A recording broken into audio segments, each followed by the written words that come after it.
So let me formally introduce you, Shreeram. Maybe a lot of people know you here, but a lot of people may not know, because I have seen that a lot of people from my profession and my uh, uh, writers groups, actually, a lot of people have joined.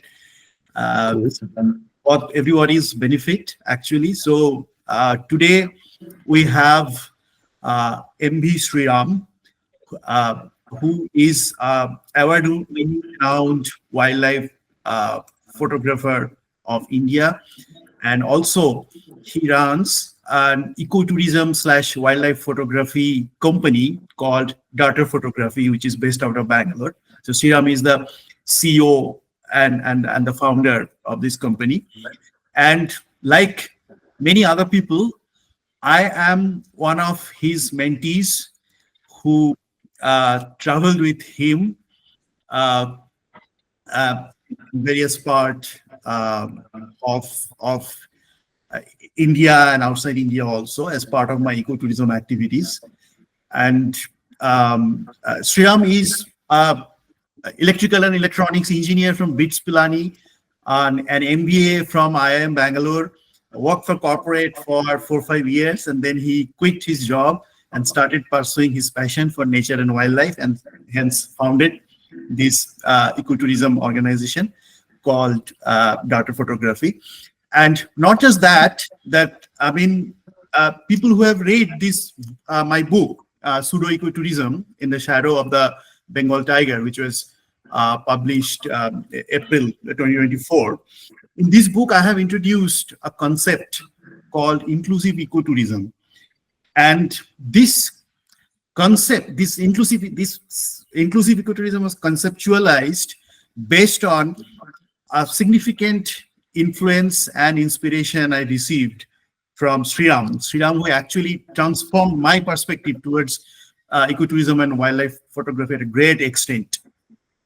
And when we say inclusive ecotourism, what does that mean? I mean, this is ecotourism which does not only meet the overarching purposes of ecotourism, which are increasing awareness of ecosystems or providing authentic natural experience, just by focusing on one particular species or few particular species. Rather, it expand its ecotourism horizon across a varied range of species and habitats. And that's exactly what my experience was when I was doing the research work of this book, Pseudo Ecotourism, and traveling with Darter Photography as my ecotourism partner. So their ecotourism offerings was varied from probably the snow leopard of Western Himalayas to red panda of Eastern Himalayas, elusive brown bear at India-Pakistan border in Western Himalayas, to a polar bear of Arctic, or penguins or mighty whales of Antarctica, to the endemic birds of Andaman Nicobar, the bird species which can only be found probably in that region, or the endemic lemur species of Madagascar, which can only be found there, or the gentle giants of Northeast Indian hill area. And why just birds and mammals we are talking about? It could be those so-called misunderstood, ignored species of reptiles and amphibians and insects, which in zoological term we call herpetofauna. So everything is included in that ecotourism activities of Darter Photography, and not just non-human species, but human species also, because people are an important part of ecotourism as well.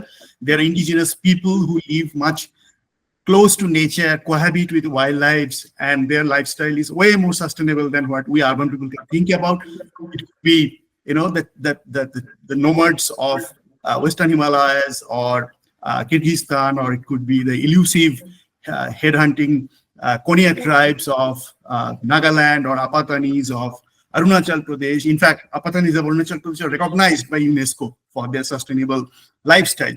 So these all what I have experienced when I was doing my 10 years of research for this book. So long story short, that in these 10 years, this particular company, Darter Photography, kind of emerged as a remarkable case study of inclusive ecotourism. And therefore contributed significantly in writing this book. Uh, so without wasting much time, let us start our conversation with Shreeram, who is the founding CEO of this company. And Shreeram, welcome to our this evening podcast. Hey, And thanks so much for those very, very kind words, Arnab. I would actually like to congratulate you, Shriram, because around 10 days back, Data Photography celebrated its 14th year since its inception. So 14 years, a really long time, especially in Thank you. ecotourism, wildlife photography related business, which is not really a mainstream business. And you are doing remarkably well. You have influenced many people. So thanks for that, and congratulate for being here for so many years, more than a decade actually. And therefore, let me start our conversation um, to know more from you about the kind of role data photography plays in ecotourism and how this journey has been so far. 14 years, a long time. Hey, thanks, Arnab. So I think 14 years was made possible because of you and a whole bunch of people who've shown that, going beyond the traditional tourism, going beyond the popular circuits, if you will, to kind of explore the world. Uh, People who have cooperated with us, who kind of worked with us all through these 14 years, it's only thanks to all of you people that we've kind of got to this milestone. Uh, so I was kind of just thinking about that, and over the last 1 week, and uh, we actually did like a re-strategizing kind of thing around the 2018, 2019 timeframe, and then all of us who are core of the company, we had all sat together, and we were like just throwing out stuff. Then we took a step back, and then we said, okay, let's just write down, why we started data photography, right? As in, what is the core purpose of the whole thing, so that will help us. And one word that everyone actually wrote on their papers, and this is like, and that was actually what was very surprising. All of us said, we want to kind of bring wonder, bring back the sense of wonder to people who travel with us. And that sense, that word wonder is what kind of stuck with all of us. And we realized, when you actually start exploring the world beyond the expected lines, go into areas which are new, explore new animals and stuff, or even for that matter of fact, when we actually go and look at new cultures, new landscapes, that sense of wonder, that sense of looking at something new is what we wanted to kind of bring back through photography. And I think all of us being photographers, I think there are times when we felt that, you're looking through the camera and the entire world kind of disappears. You just focused on whatever's happening inside your viewfinder, right? And that is what we actually, that I think kind of sums up the core value of data as such, which is to kind of make sure that everybody experiences the world the way it is supposed to be, in that sense, right? So that's how we've started, and the journey's been very interesting because we still continue to keep looking for places which are which can kind of throw a new perspective, add, both from a perspective of either science or culture or photography, whichever way we look at it. And it's been an interesting journey. It's also been a tough journey because when you're actually going to a new place, you don't have a lot of infrastructure in place, you don't have a lot of the traditional amenities kind of thing in place. So that's where, again, I think kudos and thanks so much to people like you who've traveled with us, who've kind of put their faith in us to kind of, to make sure that all these new places kind of are explored and visited and photographed and stuff. So yeah. No, that's really amazing to know from you. And yes, I mean, if anyone actually log in your website, your company's website, will know that there are no tiger reserves at all in your website.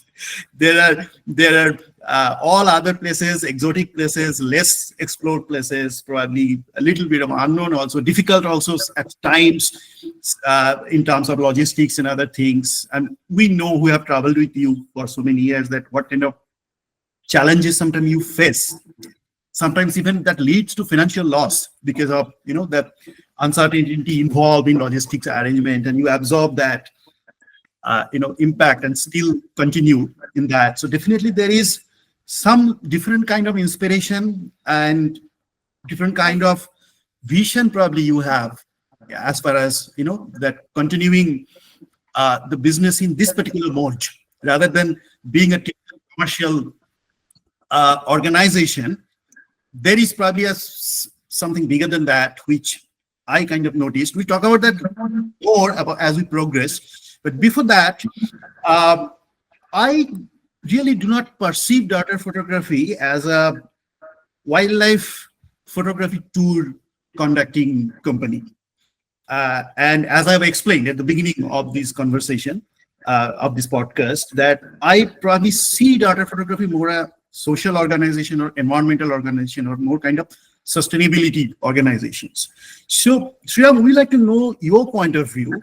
That do you think that in general, I mean, conducting ecotourism in this type of business model, you are in a position to probably solve many socio-environmental issues. So by social issues, it's basically social issues as well as environmental issues. By social issues, I mean issues related to poverty, issues related to unemployment, unavailability of food and water kind of things, and of course the obvious environmental issues which are related to wildlife and nature, like species extinction, biodiversity laws, forest laws, those kind of things. So do you think that this type of ecotourism business model has opportunity to deal with these issues in their life? Well, I think at the scale that we operate, I don't think we have like goals as lofty as that. I think our goals are very simple. Our goal is that people who travel with us kind of experience a certain side of either the wilderness or a certain side of the culture, which we kind of in some sense not think about, right? When we actually look at a wildlife tour or a culture tour kind of thing, we kind of like look at specific things which are out there in social media or which have a lot of attention and stuff. So we want to kind of bring attention to people. The other thing that we kind of also hope to kind of achieve with this whole thing is that there is more awareness about our world, right? As in, especially our cities, we're kind of getting more and more insular in the way we kind of deal with either nature or with culture and stuff. And I think that's something that we hope changes over a period of time, with more and more people traveling with us, with people coming to different parts of the country, explore the diversity of what we have, right? As in, uh, like, again, just kind of like referencing a little bit to the book and also the way wildlife tourism works, right? As in, the tiger is a fantastic mascot, right? As in, the tiger has been the champion of uh, not just tourism but of conservation in this country. As in, I think without Project Tiger and without I think all of them kind of operate together. Without having that tourism model built around it and stuff, we would have probably lost a lot of our wildlife, a lot of our forests over the years. So I think that way the tiger has played an extremely important role and continues to play an extremely important role in the biodiversity. But then, if you actually look at it, right, the tiger is just one animal out of, I don't know, there are millions of species of animals out there. If, we could, and plants as well, there's fungi, there's a whole lot of other stuff out there, right? And a lot of this is being protected under the umbrella of the tiger, which is a fantastic thing. Now, the what we aim to do is that people also look at that whole set of things. It's not just about tigers and tiger reserves, but the fact that there is so much nature out there, there is so much of our uh, dependencies on nature, the way our art gets influenced by nature, the way our cultures get influenced by nature, the way our stories get influenced, the way people who live close to these places, how do they adapt to some of these things, right? And that is what we hope to achieve. That's, like, I would say, probably our big goal in this overall process, uh, to make sure that the awareness is there, and hopefully out of the awareness there's more concern, and out of the concern hopefully there are bigger decisions we make around our lives, around our corporate policies, around the way our societies function. So we just want to be that small drop in the ocean which kind of probably shifts that perspective a little bit. That's all we're kind of hoping for. No, I mean that's absolutely right. Kind of impactful, I would say. And although you are being very modest about not um, uh, saying directly that what kind of social environmental impact you're creating. Whenever you run ecotourism, anybody actually, and especially the way you run actually ecotourism, which teaches people about the holistic nature of the habitat and ecosystems, how they interact with each other. Anyway, we are increasing. By doing this, we have scope to increase, and we do actually increase the awareness of the ecosystem. That itself is a positive impact on environment. And some of the places where logistics is challenging, staying, accommodation, those are challenging, you really need to depend upon the local people. They don't have any others scope of income generation. They solely depend upon that. And Right. maybe it's a very small scale, of course, definitely not at a scale of corporate around their CSR activities, not even possible. But in a small scale, few people are directed, their money are channelized towards those, Exactly. which I see as a differentiator. Again, tiger reserves the tourism is much at advanced level, actually, much more commercial, I would say. So the big resorts, big people, big players are running from there. But those places where few people go, they're actually probably the direct interaction or direct transaction with local people are much more. So Right. that, in a very smaller way, I personally have observed that and noticed that and made an account also in my book of that the possibility of social impact and environmental impact through this type of inclusive model. However, Shreeram, a follow-up question, exactly what you have mentioned about tiger tourisms, that we all know that in this subcontinent, Indian subcontinent, ecotourism and tiger tourism are almost synonymous. Yeah, people generally come to this country to see tiger. Tiger is our national animal, a majestic animal, no doubt about it. The most beautiful animal probably in the forest, apex predator. But a lot of time, energy, money are actually invested on tiger tourism. There are a lot of research papers on that, on the good side of it, the bad side of it. People say that it creates a lot of stress on the animal, but at the same time, the contribution to economy is also phenomenal, actually. People say that if you invest 1 rupee, you can get actually probably 1,000 times more, in terms of investing money in tiger reserve. So what is your perspective on that? So do you think that this focus, so much of focus on tiger tourism, in a way can defeat the overarching purposes of ecotourism, like generating awareness of ecosystems or experiencing authenticity of nature or kind of things can be defeated? I think there are two sides to that coin. Like I think for every argument like that, like I think the thing with the tiger is like again, like I said, it's the symbol of wildlife, right? And for most of us, as in watching a tiger in the wild is a wonderful thing. As in like it's a very majestic animal. It's very visible. It's something that you can actually look at and marvel and stuff like that, right? So there is that part of it, and I think a lot of us have gotten into wildlife because of the tiger, right? As in we've kind of like the tiger is what brings us into the wildlife, either photography or tourism or just watching stuff and things. I think where I would like to see probably a lot of change or difference is that once somebody goes to a wildlife, to a tiger reserve, to watch a tiger and stuff, are we able to like get them to notice other things, right? And I think that is where I think a big difference can be made from the current model, and it kind of becomes a little self-defeating to just go on a safari, just drive through a forest for like 4 hours and see a tiger and come out, as in like without even paying attention to stuff. Because like if I might diverge a little bit over there, like within tiger reserves itself, I've had the most phenomenal experiences just watching wildlife. Like the simple thing, you just go to a place where there's a lot of bird activity, switch off the car, the kind of sounds that you hear, the amount of bird calls that you hear, the amount of stuff that you see around is just mind boggling, right? As in it is, and that's something that most uh, people, even most drivers or guides, wouldn't even encourage, because the goal is to watch a tiger. And I think that's something which we would love to do. Another example is like we'd gone to Kanha. I think this was just in the beginning of monsoons, and there was a very cloudy, rainy kind of a day. The rain stopped, and then there was this gust of wind, and then all the sal seeds started spiraling down. We were surrounded by like millions of sal seeds, and sal seeds are like these helicopters, mini helicopters kind of thing. It's like it's a feeling that is very tough to even explain, right? Mm, And I think beyond that, right, there is so much that is out there. There are trees, there are other animals, there's birds, there's insects.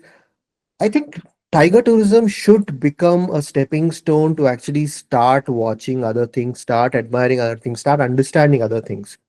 Right? Because out of that is where people would actually start appreciating a lot more of, our natural heritage. What do we have as a country, right? And once you actually kind of look at something there, you come back home, you would actually observe the same thing. Say you've seen some beautiful insects out there, you come back and you're like, oh, this is in my garden itself, right? And that's what actually builds that connect back with nature. And I think that's an opportunity that is not really, not really captured in a very big way in our tiger reserves. It just becomes about, just going there, the hustle. Like the cover of your book, you have like 20 jeeps standing there, everybody sees a tiger and then, goes back, right? And that is something that shift is something which we've been hoping would happen over the years. But with although some places still have interpretation centers, you'll hardly see anybody walking into an mm, interpretation center to kind of look at stuff. Right. So there's got to be some way of actually getting, like, because you have a captive audience there, you have a set mm, of people who are out there to, with the singular purpose of actually watching wildlife, right? mm. It's the tiger because the tiger is what everybody's aware of. The tiger is the one that's got the maximum amount of publicity.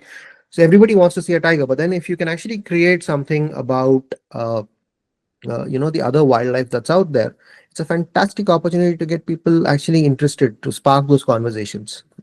So I Yeah. think that's where I think the key shift has to happen. No, yeah, that is very nicely put actually. So there is nothing against tiger tourism, and there is no denial of the fact that scientific and economic contribution made by tiger tourism in this subcontinent, conservation point of view and revenue generating point of view.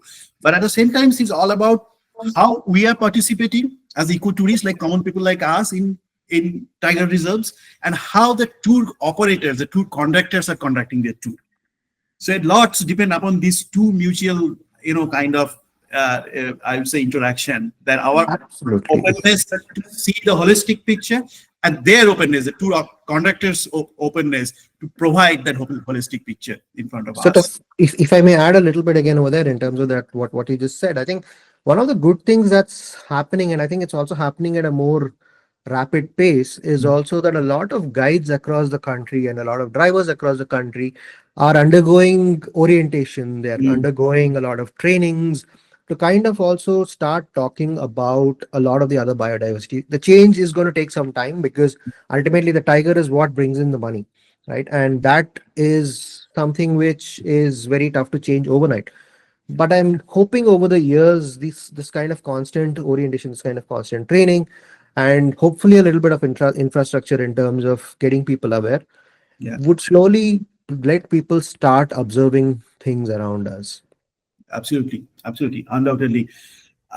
So shifting towards, as you have mentioned, that the cover page of my book, so shifting the attention towards a bit about, our discussion towards the book. So you, people who have read the book, including you, they know that I kind of illustrated your character as a kind of protagonist in the book. That was super surprising, suddenly. I was like, why am I there? As in, like, but yeah, thank you so much for that. I'm like super honored about it. Yeah, and the way we traveled together, it created an opportunity for me. Especially, I remember actually in one of the book reviewer was asking me about the key philosophy, and which is mentioned in the blood of the book also, that uh, uh, you need to, like you said, some at some point of time in Agumbe, actually the first time we met each other, and my first introduction to the world of herpetofauna as a photographer. And you mentioned one thing that uh, to get a better perspective, you need to lie down. When, of course, you say that purely from photographic point of view, because we are shooting reptiles and insects and amphibians. It is very different than shooting big mammals and birds from safari gypsy or from height. You, to get a better picture and to get a, that uh, uh, to understand even the morphology of the subject, you really need to go close, and that is only possible if you are lying down. But this simple sentence, actually changed perspective on many things. That and it changed actually perspective the way we live our life, especially in a technology, the life in urban life which is surrounded by technology and a lot of virtuality and away from reality. But the core concept is you really need to lie down, or you really need to be grounded to face the reality, to understand the reality. Otherwise, you'll be always in a virtual, living in a virtual world. And that kind of the helped me actually to building the whole story around it, the whole non-fiction book around it. Uh, so my question for you, Shreeram, that uh, although you are part of the book very much, but also definitely you are not involved in writing of the book. So therefore, you have a third-party perspective always about the book. So is there any particular aspect of this book or particular moment kind of drew your special attention, or you like to kind of talk about that? So I actually liked one thing. So before I get into any special aspect, I think the one thing that I really, really liked about the book was that it doesn't get dogmatic kind of a thing. It's not like a textbook to kind Mm, of read through and say, this is what you should do, this is what you should do. It's a very nice, it's nicely interwoven between your experiences and the ideas that you pick up along the way, and how you actually kind of connect it with a whole lot of uh, uh, the knowledge, the theory about ecotourism that is out there, right? And I really liked the way all those three things come together in the book. So that's a fantastic way of actually putting it together. Uh, I think more than a part of the book, one of the thoughts that you had mentioned, and I think it kind of again relates back to the fact of lying down on the ground. Uh, for me, it's actually a fairly spiritual thought for me as well, in terms of it kind of stimulates the thinking. It's something that I would like is about comfort versus freedom, right? And that's what you actually mention about the thing about getting out of your comfort zones actually is where true freedom is. And I think comfort, for me, I would actually like interpret it slightly differently for my own from my own experiences. I think comfort also comes from a lot of our own assumptions as such. And just to get back to the Agumbe story again, just to kind of narrate a personal incident of mine. And for me, Agumbe was a life changer. Right, the first time I went to Agumbe was a time when I got off the bus. I was like probably the most scared person on the planet. I was scared of everything. I was scared of, except for maybe butterflies and birds, I was scared of literally everything else. Right. And in about 5 days, I came back home completely transformed. And for me, that transformation happened because of things like what I told you, to just lie down and shoot. Like I had other photographers who encouraged me to walk out in the rain,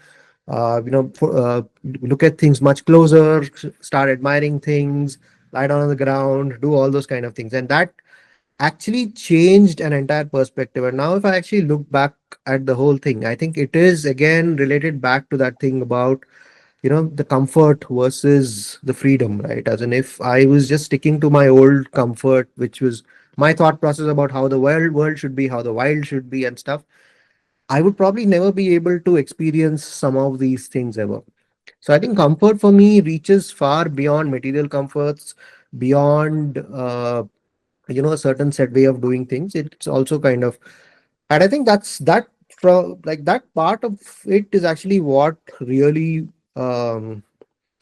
resonates with me, because I think ultimately a lot of ecotourism comes down to that, right? mm, Ecotourism for me is where you are in harmony with wildlife and where you with nature and with the people who are over there, right? Because uh, you go to a place like Ladakh in winters, for example, and you kind of take all the modern amenities from your city and go there, in terms of heaters, in terms of flush toilets, in terms of a whole lot of things.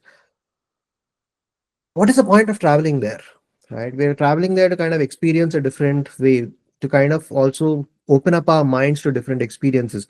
Yeah, as in we are all wired differently. We may not enjoy certain experiences, we may enjoy certain experiences, but then trying them out is important, right? As in, without a fallback kind of a thing, there should be an option to actually go try it out. I don't like it, I won't go back again. But at least for me, experiencing the world the way somebody else is actually opens up a lot of new dimensions in terms of thought and things like that. And so that's where I think ecotourism also kind of is positioned, right? It's just that bit outside the comfort zone where you're trying to get people to, probably go a little step down from there in terms of material comforts. Look at perspectives which usually we wouldn't be looking at in our day-to-day lives, challenge our assumptions about things. And ultimately it all comes back to, how we blend in with nature, right? Ultimately, for me as a wildlife photographer, that's again the important thing that kind of comes for me. So I would like so that so I think that point for me, that's why it actually resonates really well, because as a company, again, we've been trying to do that very same thing, try to make sure that while there is these whole lot of experiences, can we make it a little more easier in terms of, handling, the way we talk to people, the way we kind of make sure that things are kind of in place and stuff. So yeah, I think that's where it comes for me. No, that's fascinating, and that's even more fascinating for me to know. This is first time I'm hearing actually that Agumbe was a life changing thing, life changing event for you, and it's a life changing thing for me as well, and probably for many people, but for me for sure. You know why? Because I'm a sustainability professional, right? You know that, many people know that Definitely. by academically and professionally. That's what I do to make my living. And I learned when I was studying environment management, or before that, I was studying botany. I learned the concept of deep ecology, which means that every species is equally important in this planet, in this biosphere. Right. Every species has their own importance, own contribution to the ecosystem. And Agumbe kind of showed that in front of me in reality, that how every species are important. Right. Where even for insects, you are, even for a damsels or even for a dragonflies, you are giving, you are ready to basically put your life on stake to take photographs of that, or even a green vine snake or brown vine snake, elusive one, or Malabar pit viper. You are literally, you are uh, giving importance much more than your fellow photographers probably. So that kind of eye opener, that what I learned during my academics and forgot conveniently, kind of again reminded through that trip led by you in Agumbe. So uh, thanks for that, and that's a life-changing moment for me as well. So Shriram, one last question, then we'll have our question answer session with all participants. Uh, as I told you that I don't see Darter as a mere wildlife photography conducting trip. It's more a sustainability organization because of its indirect and direct contribution to society and environment by increasing awareness, etc. So as a CEO of this company, do you have any key message to the people who are aspiring to participate in ecotourism activities, or people who are already participating in ecotourism activities? I think it basically, of course, one suggestion comes out of the previous point that we spoke about, as in, don't be scared of what you're going to kind of like be facing there and stuff. A lot of time, Getting out of a comfort. lot of the world, yeah, as in, like, a lot of the world now is actually far more comfortable than we think it is. And but then stepping out there, looking at stuff with a fresh lens actually opens up the eyes completely, right? It gives you new perspectives to think about. uh, when you actually go out there, you're looking at a parallel world, you're looking at a completely different thing which we've not really experienced in the last so many years. uh, I think being out there with, say, looking at wildlife which you never thought you would watch, or looking at cultures and stuff which you've never seen before, I think it is important to kind of keep the mind open and, take in whatever you can, because that kind of completely changes perspectives. It gives you very new perspective to think about when you're coming back home and stuff. Uh, that's, I think probably that's the key message that I would say. And I would say, as an I don't know, as an it's a little bit probably cynical way of looking at things, but I would say explore as much of the world as you can Yeah. soon enough, because a lot of things are changing. As in, over the last 15 years, I've seen a lot of changes in the world, and it's very tough to even explain. Like, some of the places which used to be my favorites have disappeared. there's very, very few pockets where there are good news in terms of, more areas being protected, or, species thriving and stuff like that. So I think ultimately, when you're traveling as well, right, it kind of becomes a responsibility to kind of also make sure that the planet is healthy. Like when we are living itself, it's very important to make sure that the planet is healthy, from our day-to-day lives kind of stuff. And I think ecotourism kind of gives you a bigger perspective into that, because when you actually visit these places which are closest to natural areas and where people are living along with nature, and a lot of times it may not be in complete harmony, because when you're living with nature, there are bound to be a lot of conflicts also happening and stuff. But sitting there, empathizing with stuff, understanding how people actually live a very different life on the same planet as such, can actually help in terms of our day-to-day lives as such. Like very simple things, like when initially when we moved to Bangalore and stuff, as in uh, we used to see a spider in the house, it was promptly either thrown out, or it was, unfortunately squashed and stuff, because you don't want to have something like that roaming around in the house and stuff. But then when you actually go out there and you're actually, going to a place like Agumbe, and you see the diversity of spiders. Forget about Agumbe. You just take a walk in a garden around your house. You'll see 20 different kinds of spiders. It's very easy to see them all around, and uh, you'll actually realize the amount of service they're actually doing for you. They kind of for free they are doing pest control for you in the house, right? That kind of itself is, and they're not harming the house in any kind of a way and stuff. Things like that, right? Having lizards in the house actually helps a lot. There's no cockroaches anymore, right? These are small things that you pick up, but these are things uh, which actually help in terms of perspective. Another lovely example for me is whenever we do the Ladakh trip and stuff, right? There are these Changpa nomads that Mm, are camped along the way. While a lot of them have reasonably modern facilities like parachute tents and a whole bunch of other things, there are still these very traditional pastoralists who live in the yak rebos kind of stuff. They are yak skin kind of yak wool kind of rebos and stuff. And these are like these big tents out there that are pitched out there in the open, in the craziest of winds, the lowest of temperatures. The stove is running inside. It remains reasonably warm and stuff. And when you actually step into a rebo, the rebo is probably smaller than most of the rooms that we live in inside our houses. But the person's entire belongings are inside that rebo, and there's still enough space for another 10 people to sit. Right? That kind of gives a lot of perspective about, like, there's this whole concept of minimalism and things like that that are kind of like coming out there and stuff. And people talk about these 50 different things, reduce your life to 50 things or 40 things and stuff like that. These people are actually living it, mm, right? They are living it, and yeah, they face challenges on a day-to-day basis. The weather is completely out of their hands. They have cattle, which is pretty much their entire wealth, but you have animals predating on them all the time and stuff. But despite that, they generally seem to be a cheerful folk. So there is mm, something that seems to be happening there, which we probably living in the cities aren't able to get there. So what I'm saying is, like, there are so many perspectives that you get, and it's up to us how we kind of can use those perspectives and things. And a lot of times, like Agumbe, one of the favorite things that I like to do is that trek up the hill, right? We kind of go up the hill next to the thing. And when you actually look from the top of the hill, you'll realize how precious little forest is actually left.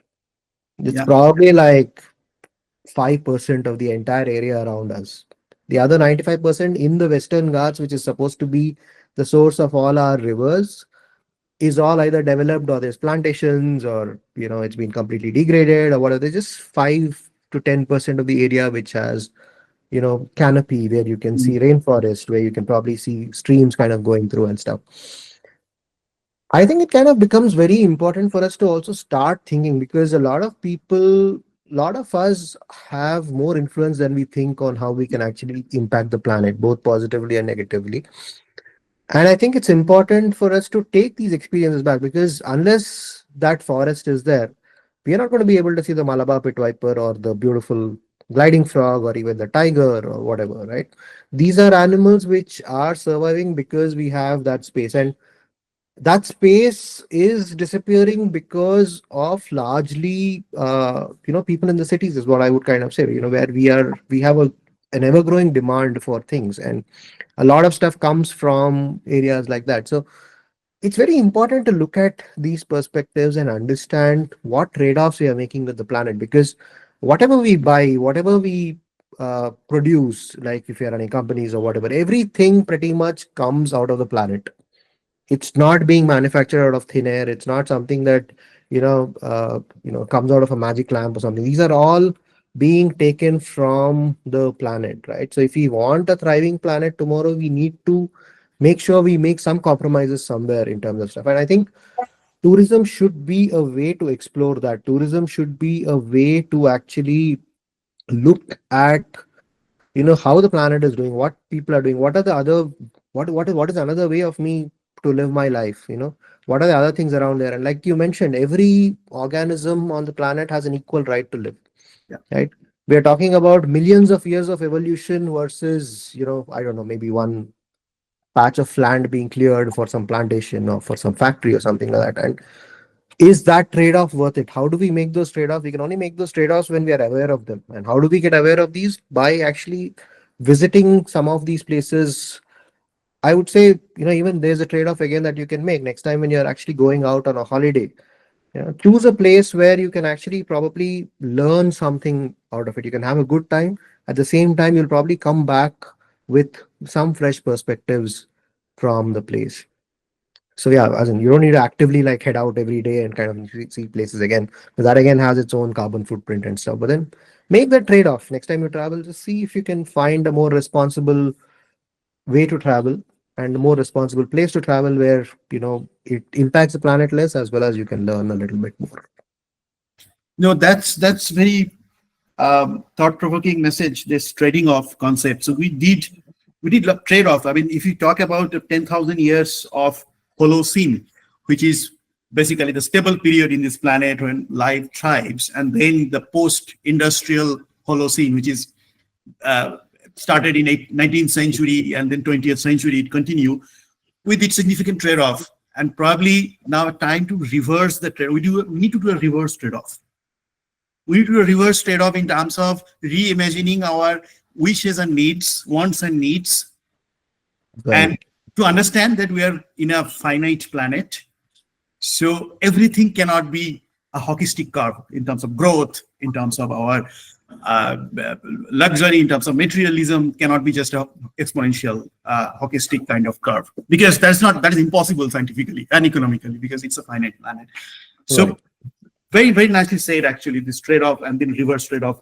We need to learn, and then ecotourism plays a significant role in that, because seeing the reality in front of us, it's reading in books is one thing, and seeing by your own eyes and listening by your own ears is another thing. So Shreeram, thank you very much for your time. I know you're going to have a very busy schedule in next 3 months in terms of traveling all over the world. I'll be also part of that, one of that. So I'm preparing for myself. I know, traveling with you. Once I mentioned in my book also that traveling with you is almost like working in two shifts. Day shift, you do birds and mammals, and night shift, you go for the Hapatukmana. So I'm preparing myself for 3-4 hours of sleep in a day. But it will be quite amazing for me. Sriram, we'll take questions from participants. But before that, do you have any question for me? I have asked you a lot of questions already. Okay.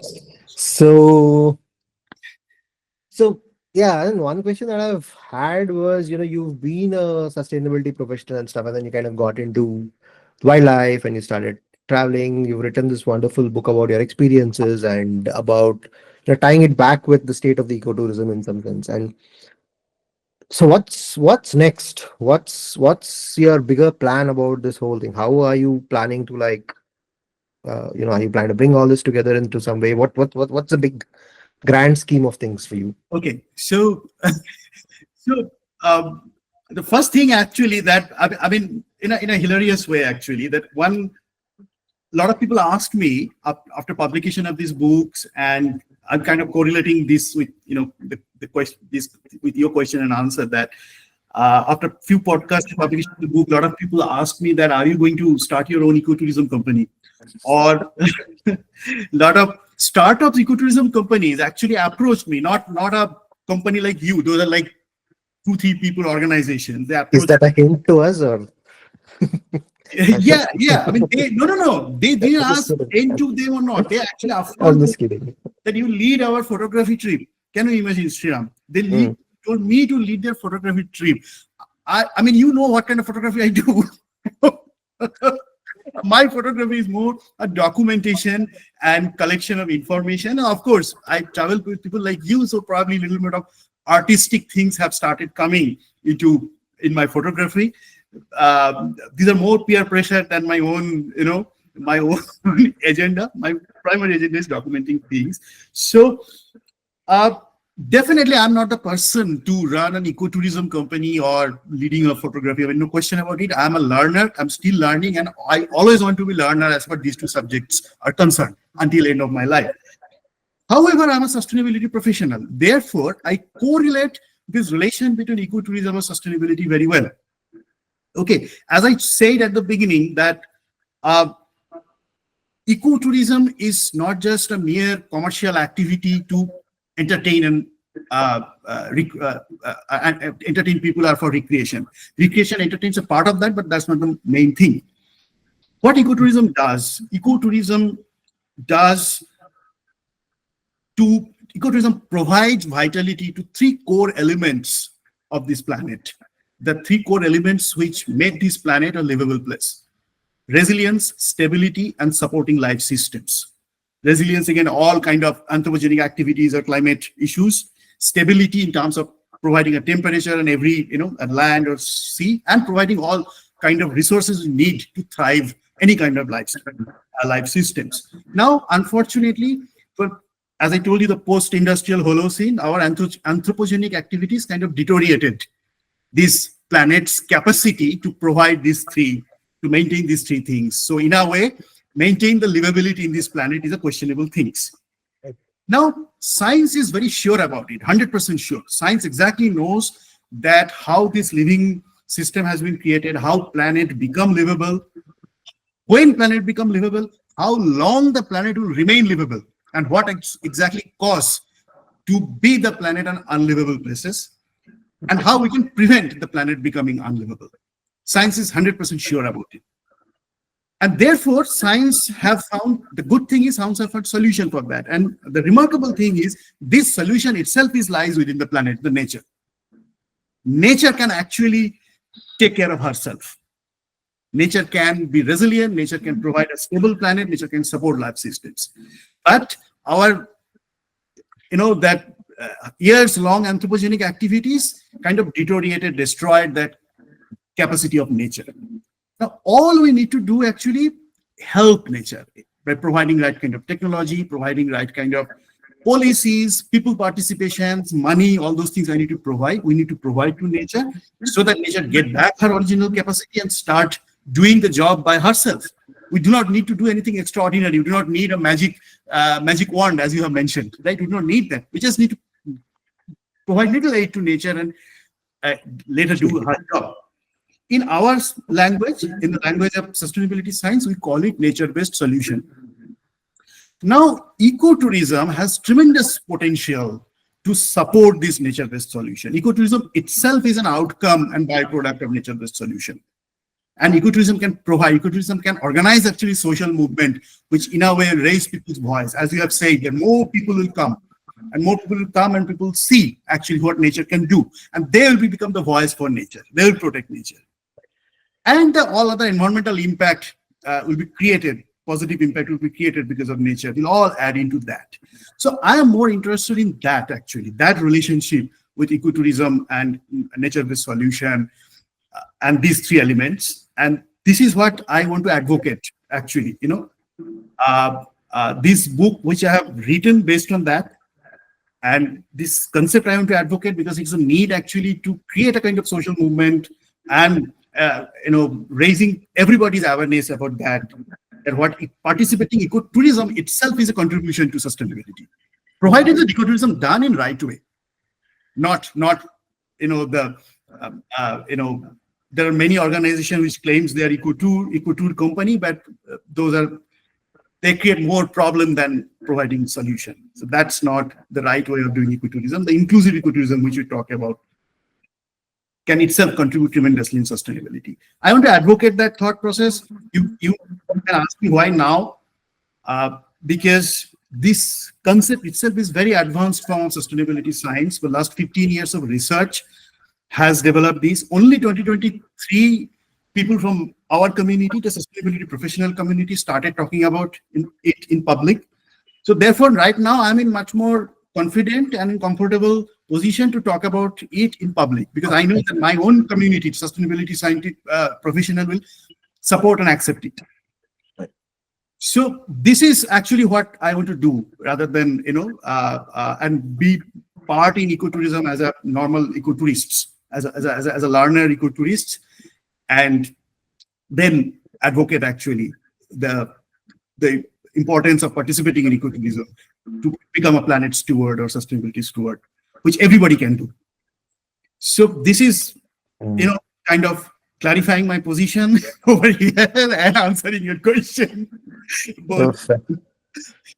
Actually, while you were speaking, there was something that suddenly struck me as well, right? As in, like if you look at a lot of the products and stuff that we buy every day and things like that, like things like your laundry detergents, everything, right? Yeah. There was a point of time where they became so chemicalized, or they kind of started having so much of a part this one, that you now have eco-friendly options. Yes. Uh, the and actually tourism is a very parallel process as well. Like if you actually look at maybe tourism before the industrial era, people would largely probably travel for, I don't know, maybe for religious purposes or for trade purposes and stuff. And it was probably a lot more eco-friendly because you were staying locally, you were eating locally, you had a lot of things. But I think it's kind of gone so much the other way, where we are having so much of an impact on the planet because of tourism, that suddenly you have this whole thing of ecotourism again happening, because it's kind of trying to get back to the roots of tourism. So I don't know. I just thought that parallel just suddenly struck me. So I just thought I should probably talk about it. No, this is true. This is true, actually. So we need to reimagine how we want to do that. We need to define it very clearly, Right. at what we exactly should mean by ecotourism. That's why I kind of deliberately distinguish pseudo ecotourism and inclusive ecotourism. Right. Every ecotourism will not serve this purpose of supporting nature-based solution and supporting the cause of sustainability. How we're doing the ecotourism is important, and how we're participating is important. Anyway, Shreeram, I mean, there are a lot of people who, many of them are your fan. Probably they may have questions. So, or if people who have participated, thanks for participating actually. And if you have any question, either for Shreeram or for me, please feel free to ask. We'll try our best. Yes, Dr. Paramita Mukherjee. Please, madam, go ahead. Hello, Arnav. Hello, Sriramji. It was so nice listening to you both. As a bit of like bioscientist myself and a naturalist, I write a lot of about naturalist movements and stuff.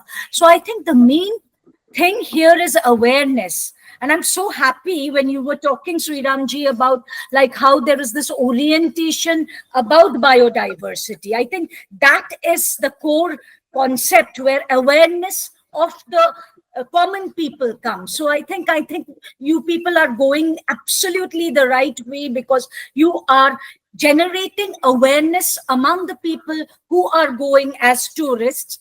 Because when the guide is, guiding the people to biodiversity, like supposing a common man, he or she doesn't know what is biodiversity. So you are like helping them to know about biodiversity. Snakes are important, insects are important. So when we are walking through a forest, we should be careful. And, whole biodiversity concept. I think that is wonderful. I was very happy listening to you.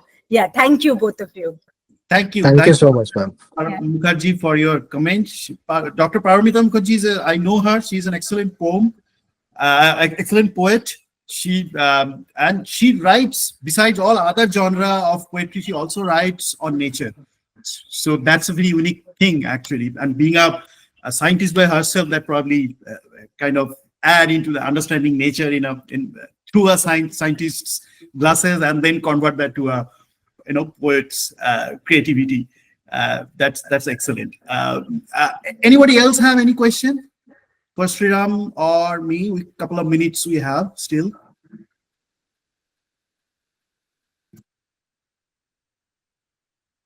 Shreeram, hi, this is Hey, Rishikesh. Nice to Hi. see you, Rishi, Hi. once again. Shreeram, we have not met, but I will do my best to see if I can catch up with you sometime. I'm in Mysore right now. Okay. Shreeram, first of all, excellent talk. I mean, your perspectives are truly humbling, and I very much support whatever you have said. Thank you. Um, I am a little interested, at least these days, in things that are just around us and something that I don't have to travel to the Pantanal to see or somewhere else to see, Right. but things that might not be here for long. I just came across an article on this kolar leaf-nosed bat, right? There are only 200 known specimens of that, and they're kind of found in just one cave, which is also being threatened by illegal granite poachers, etc. Now, Right. there's just one story that we know of, that too in Kolar, which is so close to where we live, right? But maybe when it comes to marine life, when it comes to other fauna, there could be a lot more stories that are yet undiscovered, and something that, as you rightly said, the word wonder comes to your mind, right? So, my question to you is, Sriram, that in your journey so far, starting from Agumbe to where you're today, have you come across a wow moment for yourself personally as to wow, it's great that either I saw this or learnt about this or experienced this? What would that one species be for you where you never anticipated it to have come across it, but that kind of was a life changing moment for you? Any such example? Just one example. Oh, I think these examples happen every day for me, to be very Oh, frank. As in, wow. like, you start looking at things, and like, especially like the smaller things, right? You look at, say, a butterfly or a lizard or a Yeah, snake or whatever through your macro lens, and you actually start looking at the intricacies of the patterns, the colors, the stuff. It's just something else, as in, it's not. yeah, It is. It's how would I? It's very tough to even put into words. As in, these are things for which I do photography. As in, like, if I don't get excited by what I'm seeing through my camera or just by itself, I wouldn't probably be here at all. fantastic. So So, in summary, you mean see wonder in everything. I would really love, as in, like, it's like so many things. Like, some of these things just look, Yeah, say, brown in color. You actually yeah, look at it closely, and there are these speckles of red, there are these speckles of blue. You have a absolutely. whole lot of things like that. And like, recently, I worked on a project on butterflies and stuff. Okay. And I actually started observing the tiny little grass blues. Right. Mm, So if you actually look at butterflies around the grass, you'll see these little gray ones flying all around the place, the lycinids and stuff. And I don't know, I must have photographed some 30 odd species of them over a couple of months. And just looking at them closely, like, each of them is about a centimeter or a centimeter and a half. And you actually look at it closely and you actually see how the scales are, and how the color, how the patterns are on each one of them, how differently they fly. And that was, again, that became a pet project of mine. I'm hoping to do that over a period of time, is to just fantastic. see how I can capture the flight of a butterfly, right? Yeah, yeah. Because each butterfly flies so differently from each other. Those are the things that actually that actually keep that wonder alive. And just to kind of continue on your point on the kolar leaf-nosed bats, right? I kind of dip my toes a little bit into the scientific work on lizards and stuff. So I've Uh-huh. worked on describing a couple of lizard species and things like that. And one of the things that we are realizing is the geckos, right? We Mm. see a lot of them around our houses, but the extraordinary diversity of geckos in just the Deccan Plateau, forget about even the Western Ghats and the Eastern Ghats, is slowly only coming to light now. As in, every hill or every cluster of hills seems to have its own species, Wow. right?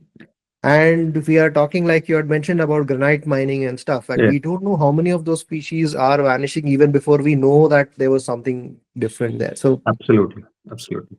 I think that's where I think the uh, science, tourism, and photography and whatever, all these things kind of come together in terms of actually knowing more about what we are seeing. So Thank you that's a so very much, Sriram. valid point that you've mentioned. Thank you.